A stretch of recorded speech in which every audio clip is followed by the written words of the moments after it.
അപ്രതീക്ഷിതമായാണ് Dimitrios ദിയാമന്റോസ് Kerala Blasters വിടുകയാണെന്ന് പ്രഖ്യാപിച്ചത്. താരത്തെ നിലനിർത്താനുള്ള ശ്രമങ്ങൾ കേരള ബ്ലാസ്റ്റേഴ്സ് നേതൃത്വം നടത്തുന്നതിന്റെ ഇടയിലാണ് താൻ ക്ലബിനൊപ്പം ഇനി ഉണ്ടാകില്ലെന്ന് ദിമിത്രിയോസ് പ്രഖ്യാപിച്ചത്. ഇതോടെ അടുത്ത സീസണിലേക്ക് പുതിയൊരു മുന്നേറ്റത്തിന് താരത്തെ കണ്ടെത്തേണ്ടത് ബ്ലാസ്റ്റേഴ്സിന്റെ ആവശ്യമാണ്.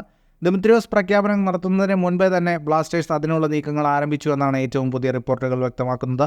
റിപ്പോർട്ടുകൾ പ്രകാരം ക്രൊയേഷ്യൻ മുന്നേറ്റ താരം മറിൻ ജാക്കോലിസുമായി ബ്ലാസ്റ്റേഴ്സ് ചർച്ച നടത്തിയിട്ടുണ്ട്. 2 ആഴ്ച മുൻപാണ് ബ്ലാസ്റ്റേഴ്സ് ചർച്ചകൾ ആരംഭിച്ചതെന്നാണ് റിപ്പോർട്ടുകൾ. ക്രൊയേഷ്യൻ താരമാണെങ്കിലും ഓസ്ട്രേലിയൻ പൗരത്വം ജാക്കോലിസിനുണ്ട്. ഇതുകൂടി കണക്കിലെടുത്താണ് ബ്ലാസ്റ്റേഴ്സ് താരത്തെ സ്വന്തമാക്കാനുള്ള നീക്കങ്ങൾ ആരംഭിച്ചത്. എന്നാൽ ഏഷ്യൻ വംശജനായ ഒരു താരം ടീമിൽ വേണമെന്ന നിബന്ധന ഒഴിവാക്കുകയാണെന്ന തീരുമാനം വന്നതോടെ താരത്തിന്റെ ട്രാൻസ്ഫറിൽ ബ്ലാസ്റ്റേഴ്സ് തീരുമാനമെടുക്കാതെ നിൽക്കുകയാണ്. വിങ്ങറായും സെൻട്രൽ ഫോർവേഡായും കളിക്കാൻ കഴിയുന്ന താരമാണ് ജാക്കോലിസ്. കരിയറിൽ നിരവധി ക്ലബ്ബുകൾക്ക് വേണ്ടി കളിച്ചിട്ടുള്ള താരം അവസാനം ബൂട്ട് കെട്ടിയത് ഓസ്ട്രേലിയൻ ക്ലബ്ബായ മെൽബൺ സിറ്റി FC വേണ്ടിയാണ്. 24 മത്സരങ്ങളിൽ കളിച്ച താരം 2 ഗോളുകൾ നേടുകയും 7 ഗോളുകൾക്ക് വഴിയൊരുക്കുകയും ചെയ്തിട്ടുണ്ട്. ഗോളടിക്കുന്നതിനേക്കാൾ കൂടുതൽ ഗോളവസരങ്ങൾ ഒരുക്കി നൽകാൻ 27-കാരനായ താരത്തിന് കഴിയുമെന്ന് ഇതിൽ നിന്നും വ്യക്തമാണ്. കൂടുതൽ ഫുട്ബോൾ വാർത്തകൾക്കും വിശേഷങ്ങൾക്കുമായി ഈ ചാനൽ ഇപ്പോൾ തന്നെ സബ്സ്ക്രൈബ് ചെയ്യൂ.